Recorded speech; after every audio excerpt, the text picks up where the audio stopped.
कि देश के हर एक प्रदेश में उनकी ऐसी ही आदमकद प्रतिमा लगाई जाए। कई राज्यों में उनकी प्रतिमा लगभग बन के तैयार है, जगह का भी चयन हम लोगों ने कर लिया है कि राज्य सरकार और हमारे मुख्यमंत्री नीतीश कुमार जी उनके लिए कुछ उनको सम्मान देने के लिए करते। अगर वो स्मारक नहीं भी अगर उनके लिए बना पाते, उनके नाम पर कोई घोषणा नहीं भी कर पाते, तो कम से कम उनकी एक प्रतिमा बिहार में वो ज़रूर लगाने का काम करते। उन्हें इंतज़ार किया कि राज्य सरकार कुछ करेगी, पर जब इन लोगों ने नहीं किया तो ये फैसला उनकी प्रतिमा हर एक जगह लगाने का हम लोगों ने किया। इसी क्रम में कल हम लोग शहर बन्नी में प्रतिमा लगाने जा रहे हैं। भारत सरकार के पूर्व मंत्री स्वर्गीय रामविलास पासवान को गुजरे 2 साल हो चुके हैं और कल उनकी दूसरी पुण्यतिथि है। चिराग पासवान का पटना आगमन हो चुका है और उनके पैतृक आवास खगड़िया जिले के सहबन्नी गांव में कल चिराग पासवान पहुंचेंगे, जहां उनकी मूर्ति को स्थापित किया जाएगा। उसका अनावरण करने चिराग पासवान पहुंचेंगे। तमाम जो काम किए गए रामविलास पासवान के द्वारा उनके समाज के लिए, उस तबके के लिए जो दलित है, जो शोषित कहा जाता है, गिनीज बुक में नाम गया, कई बिंदुओं पर प्रकाश डाला है चिराग पासवान ने। सुनिए क्या कुछ कह रहे हैं अपने पिता रामविलास पासवान के लिए मौजूदा जमुई से सांसद चिराग पासवान। रामविलास की हम लोग की राष्ट्रीय कार्यकारिणी की, हम लोग की नेशनल एग्जीक्यूटिव की बैठक दिल्ली में आयोजित की जा रही है कॉन्स्टिट्यूशनल क्लब में। 17 अक्टूबर को हम लोग ये बैठक आयोजित करेंगे, जिसमें ये फैसला भी लिया जाएगा कि देश के हर एक प्रदेश में उनकी ऐसी ही आदमकद प्रतिमा लगाई जाए। कई राज्यों में उनकी प्रतिमा लगभग बन के तैयार है, जगह का भी चयन हम लोगों ने कर लिया है, तो उनकी ये प्रतिमा लगे।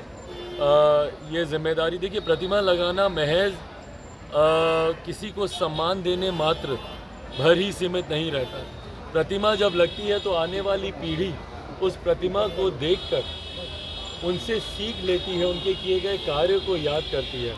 मैंने ये उम्मीद की थी कि संभवतः राज्य सरकार, भाई हमारे प्रदेश के बड़े नेताओं में से एक, मेरे पिता हैं, मैं इसलिए नहीं बोल रहा हूँ, हकीकत है, हमारे प्रदेश के बड़े नेताओं में से एक हमारे नेता आदरणीय रामविलास पासवान जी रहे। 2 बार उनका नाम Guinness book of world record में दर्ज किया गया। जयप्रकाश जी के साथ जिस तरीके से छात्र आंदोलन को उन्होंने बल देने का काम किया, समाजवाद के तौर पर जिस तरीके से समाजवादी पृष्ठभूमि को मजबूत करने का काम उन्होंने किया, सामाजिक न्याय की लड़ाई लड़ने का उन्होंने काम किया, और जिस जिस विभाग में गए भैया, उस विभाग के माध्यम से देश के ही, बिहार के ही नहीं, देश के गरीब वंचित शोषित लोगों के लिए उन्होंने निरंतर काम करने का उन्होंने प्रयास किया। ऐसे में मुझे उम्मीद थी कि राज्य सरकार और हमारे मुख्यमंत्री नीतीश कुमार जी उनके लिए कुछ उनको सम्मान देने के लिए करते। अगर वो स्मारक नहीं भी अगर उनके लिए बना पाते, उनके नाम पर कोई घोषणा नहीं भी कर पाते, तो कम से कम उनकी एक प्रतिमा बिहार में वो ज़रूर लगाने का काम करते। पर जिस तरीके से राज्य सरकार ने पूरी तरीके से उदासीन रवैया दिखाने का काम किया हमारे नेता आदरणीय रामविलास पासवान जी के प्रति, इससे हमारे नेता के समर्थकों में एक घोर निराशा है। और इसीलिए उनके जाने के बाद भैया 1.5 साल तक हम लोगों ने इंतज़ार किया कि राज्य सरकार कुछ करेगी, पर जब इन लोगों ने नहीं किया तो ये फैसला उनकी प्रतिमा हर एक जगह लगाने का हम लोगों ने किया। इसी क्रम में कल हम लोग शहर बन्नी में प्रतिमा लगाने जा रहे हैं।